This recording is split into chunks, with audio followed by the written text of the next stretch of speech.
ወገብ መስለኝ ታያት እባክሽ። አቤት ደህና ነኝ። ሰላም ስትቀይረው ይህንን ሀሳብ የሚሰጠኝ ሰው አላገኘሁም ነበር። ታውቂያለሽ፣ በቃ ስለሱ ይቅርታ አልኩህ እኮ ያንን ያለበልኩ ጥናት ደርሰህ ካልተስማማሽ ደግሞ ምርጫ አንቺ ነው። ቁም ያደረኩኝ አሁን አርፌ አይደል እንደ ቁጣ ያልኩት ኃላፊነት ላለመውሰድ ሰበብ የሚደረድር ሰው እንዴት እንደሚያስጠላኝ እዛ አልኩ። ሀሳብ ሙሽራት መስል የሚለኝ እኔና ሚዜ ነው መስል እንዴ? ይኸውልህ አንተ እኮ አበዛኸው። ይሆናል አይደል? እላይታችሁ ትላለህ፣ ስልክ ትደዋውላለህ፣ ትጨናነቃለህ ምናምን። ሙሽራ ለዚህ አይደለም እኮ ዲናማ ምን ማለት ነው ታዲያ? ይሄን ሁሉ እንግዳ ጠርቼ እጄን አጣጥፌ ልቀመጥ አይደለም እንዴ? እኛ አለን አይደል እንዴ? ነው ሰላም ከቅዱስ ጋር ፍቅሯን ማደስ ብትፈልግም ነገር ግን ቅዱስ ፍቃደኛ አልነበረም። ዛሬ ላይ ግን ውጪ እየወጣ ታሁን ትመጣለች እያለ በመጠባበቅ ላይ ነበረ። ልክ ሰላምን ሲያያት ቤቱ በሩ ቤት ጋር እንደሆነ ቁልፉ ራሱ ነበረ የጠፋበት። እሷም እንግዲህ የአኑ እውነት አይታለች። ከነቃሽማ ምን ይደረጋል በማለት ቅዱስም እንግዲህ ለብቻው እስከ ማውረድ ደርሷል። የኪራና የጽናት ፍቅር ደግሞ ካሁኑ ብዙ ኮተቶችን እያበዛ ይገኛል። አሁን ላይ ይህ ሁሉ ችግር ተፈንቅሎ የእውነት ጽናትና ኪራ ይጋቡ ይሆን?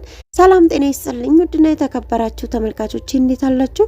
እግዚአብሔር ይመስገን እኔ በጣም ደህና ነኝ። በያላችሁበት ሰላማችሁ ይብዛ እያልኩኝ ዛሬ ደግሞ ይዤላችሁ የመጣሁት ጽናት ድራማ ክፍል 185 ነው። እስከ ቪዲዮ ፍጻሜ ድረስ አብራችሁ ይቆዩ።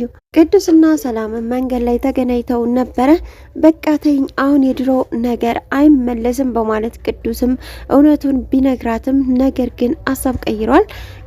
ሰላምም ምን ሆነ ነው? ባለፈው እኮ የተናገርኩት እሷ ስላናደደች ነው ልጅቷ፣ ስለዚህ እባክህን እያለችው ትገኛለች። ቅዱስም የፈለገ ብታናደደች እንደዛ ማድረግ የለብሽም ነበር፣ በቃ ተይኝ በማለት እንግዲህ ተበሳጭቶ ሄዷል። ለምንድን ነው ግን ህይወት ደግሞ ማታገናኘን ተሆነ ለምን አገናኘችን በማለት እንግዲህ ሰላምም ለብቻዋ እየተናደደች ትገኛለች። ሰላምና ቅዱስም እንግዲህ የበፊት ፍቅራቸውን አድሰው አብረው ይሆን ወይንስ ደግሞ እንደዚሁ ይቀሩ ይሆን? አብረን እናየዋለን። ብርቄም ኪሩቤል ማለት አቅቷት ኪሩቤት ያለች ትገኛለች። ጌታው አትበይኝ በማለት እንግዲህ ኪራ ይነግራታል።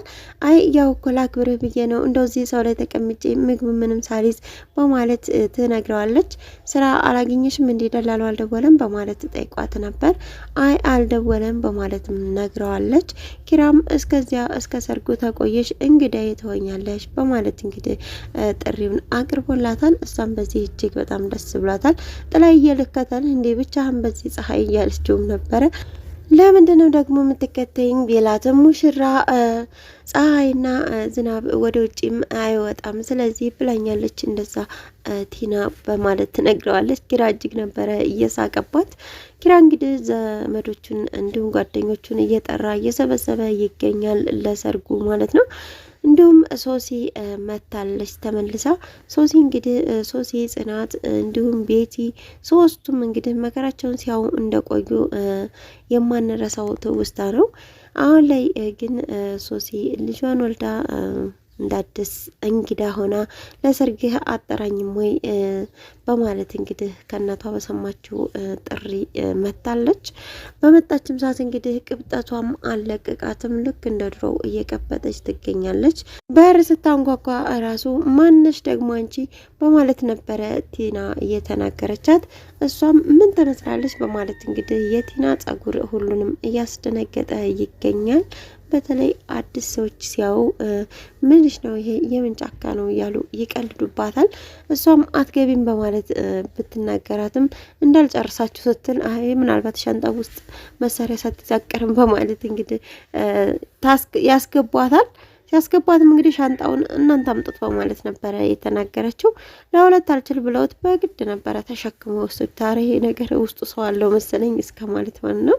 እንግዲህ ሶሲ በእውነት ክፋት አታስብ የሚሆን የኪራ ሰርግ በስርዓቱ ይፈጸም ይሆን የምናየው ይሆናል። በሌላ በኩል ደግሞ ጽናት ናት። ጽናት እንግዲህ በዛብህ እንዳገታት ሁላችንም የምናውቀው ነው። ዛሬ ላይ ግን ከበዛብህ እጅ አምልጣ ወደ ቤቷ ተመልሳለች። ነገር ግን አሁንም ወደ ውጭ እየወጣች ማልቀሷን እንዲሁም ደግሞ ከቤት ውጭ እየሄደች መቀመጧን አላቆመችም። በዚህ ተቀጠለች ደግሞ አሁንም ለበዛብህ ትጋለጣለች ማለት ነው። በዛብህም ሚስቱን እሷ እንደወሰደችበት ጠርጥሯል።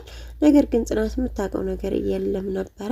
እሱ ግን አይ ሚስቴን ታላመጣሽ አንለቅሽም እያላት ይገኛል። ምናልባት በዚህ ሰበብ አድርጎ ደግሞ ሰርጉን እንዳያስተጓጉላት ምኞታችን ነው። ራኬብም እንግዲህ ለቅዱስ እየመከረችው ነበረ። ማናት ልጅቷ በጣም ታምራለች፣ ቆንጅዬ ናት፣ የተረጋጋችን ትመስላለች እያለች እንግዲህ እየነገረችው ነበረ። ሰውን ውስጡን ላውን አይተሽ ውስጡ መገመት አትችይም፣ ስለ ሰው እንደዚህ አፍሽን ሞልተሽ ታወሪያለሽ እንዴ እያላትም ነበረ ቅዱስ። አይ ሰው እኮ ያስታውቃል ከላይ፣ እኔ ምልህ ሰኒ እኮ ለፖሊሶች አናመለክትም አለች በማለትም ትነግረዋለች። በቃ እንግዲህ ምን ይደረጋል እሷ የፈለገችውን ታድርግ ተያት በማለት ነበረ የነገራት። ሰኒ እንግዲህ ከዛ ካገታት ሲጠብቃት ከነበረው ልጅ ጋር ውጭ ላይ እያወራች ነበረ። እህቴ ሲበዛ በጣም ተጠራጣሪ ናት። ስለዚህ የምትናገረውና የምትጠይቅህን ነገሮች በደንብ ማስተዋል አለብህ እያለችው ውጭ ላይ ያለውን ነገር ስትነግረው ራኬብ ደግሞ ከግቢ ሆና እየሰማች ነበረ። ስለዚህ የሆነ የተደበቀ ነገር እንዳላቸው አሁን ላይ ሰኒና የኛው ልጅ አውቃለች ማለት ነው እህትየዋ። ኪያም እንግዲህ ከሁሉም ጋር ልትስማማ አልቻለችም። የኪራ ጓደኞችም ወደ ኪራ ቤት እየመጡ ይገኛሉ። ልክ እንደመጡም እንግዲህ ቤቱ በቆነጃጅት የሞላ ስለሆነ አንዱ ኪያን አንዱ ደግሞ እንዲሁ ትንሿን እየተመለከቷት ነበረ። እንዲሁም ውበታቸውን እያደነቁ ነበረ። በባለፈው ፓርት ላይም እንግዲህ ኪያ ስትመታው አይተናል። ዛሬ ላይ የመጣው ደግሞ እህትህ እንዴት ነው እባክህ በማለት ነበረ ያደነቃት። ምክንያቱም እሱ ተቀምጦ እሷ ብዙ ነገሮችን እየለፈለፈች ነበረ ስለ ሶሲ ማለት ነው። ሶሲ የማታርፍ ከሆነ እኔ መታታለሁኝ፣ ስለዚህ አስጠንቅቃት፣ መቅበጡን ታቁም፣ እኔ ላይ አይደለም እንደዚህ የምትሆነው እያለች ለኪራ እየተናገረች ነበረ። ኪራም እንግዲህ እንግዳውን ስላላየችው አንገቷን ዞር በማድረግ ነበር እንድታዩ ያደረጋት። እንዴ ሰው አለ እንዴ ይቅርታ በማለት ነበር የሚወጣቸው። እንግዲህ እንግዳውም ምን አይነት እህት እንዳለችው አድንቋል። ሶሲም እንግዲህ ትንሿን በመጥራት ጁስ እፈልጋለሁ ስትላት ከሱቅ ነው ትላታለች። አይ የምን ሱቅ ነው? እኔ ህጻን ልጅ ነኝ እንደ ከቤት ነው እንጂ ሰርተሽ ፈጭተሽ አምጪልኝ ስትላት አረ ልጁስ የሚሆን ነገር ምንም ነገር የለም በማለት ትነግራታለች። ግዣ ስትላት ብር አንጫ በማለት ነበር የመለሰችላት። የኪራን ሰርግ ሲሰሙ እንግዲህ ሁሉም የሚሰባሰቡ ከሆነ ምናልባትም ቤቲም በቀጣይ ልትመጣ ትችላለች። ይህ ደግሞ ሰርጉን ለማራዘም ቪዲዮንም ለማራዘም የሚጠቅም ነው። በዚያ መሀል ግን ጽናት እጅግ በጣም ትጎዳለች። ጽናት እንግዲህ ጠጅና ጠላ እያስጣለች እንዲያስጥል አባቷን ነግራው ነበረ። አባቷም ሄዶ ተናግሮ ነበረ ለአንድ ሴት ማለት ነው። ያቺ ሴት ግን እንደታዘዘችው ያን ነገር ልትፈጽመው አልቻለችም። እረስቸው አልሰራሁትም በማለት ነበረ እየመለሰቻቸው። ጽናትም በዚህ ደግሞ እጅግ በጣም ከፍቷት ነበረ። ምክንያቱም አባቷ እኔ ሞቼ እናትሽ ብትኖርልሽ ኖሮ በማለት ሲላት እጅግ ነበረ እየከፋት። እንዲሁም ደግሞ እንደከፋትም ለዴቭ እየነገረችው ነበረ። ተሰማም እንግዲህ ጓዙን ጠቅልሎ ወደ አዲስ አበባ መጥቷል፣ ወደ ብርቄ ጋር ማለት ነው። አሁን ደግሞ ተሰማ ሲመጣ የት ሊቀመጥ ይሆን? አሁንም እነ ኪራ ጋር ሊገባ ይሆን? የነ ኪራ ቤት እንግዲህ ሁሉን እየሰበሰበ ይገኛል። መጨረሻው ምን እንደሆነ ባይታወቅም ማለት ነው። ኪራ ግን እኔ ጽናቴን ታገባ ሁሉም ሰው ከዚህ ቤት ይወጣል የሚል ተስፋና ትዕዛዝ ነው የሰጠው። ተሰማም እንግዲህ ሁለተኛ ወደዚህ ወደ ገጠር አልመለስም፣ ከዚህ በኋላ ኑሮዬ ከተማ ነው በማለት እንግዲህ በዛብህን ሊሰናበተው እየሞከረ ነበረ። በዛብህም እንግዲህ ታው ይቅርብህ፣ ግን እዛ ሰው አለ ሆይ ብሎ ሲነግረው አዎ ለዛውም የምወዳት በማለት እንግዲህ መልሶለታል። ሞዳት ሲል ሁለቱም ነበሩ የደነገጡት። ተሰማም ለበዛብህ ሲመክረው ቢቻልህ ለሰዎች ሁሉ መልካም ነገርን አድርግ፣ ክፋት አትጠምጥም በማለት እንግዲህ ሊመክረው ችሏል። በስተመጨረሻም በልደናውን በማለት እንግዲህ ተሸኝቷል። በሰላም ይገባ ይሆን ወይንስ ደግሞ እውነት ከተማ ገብቶ ይጠፋ ይሆን? ምናልባት ብሩንም በእጁ ስለሆነ ያዘው ወይ ብሩ ይጠፋል አይታወቅም። በቀጣይ ቪዲዮ ደግሞ ተከታትዬ የማቀርብላችሁ ይሆናል። እስካሁን አብራችሁ ስለቆያችሁ እጅግ በጣም አመሰግናለሁ። ለቻናላችሁ እስከሆናችሁ ሰብስክራይብ፣ ላይክ፣ ሼር እያደረጋችሁ አበረታቱኝ። በያላችሁበት መልካም ጊዜ። ሰላም ለሀገራችን፣ ሰላም ለሕዝባችን።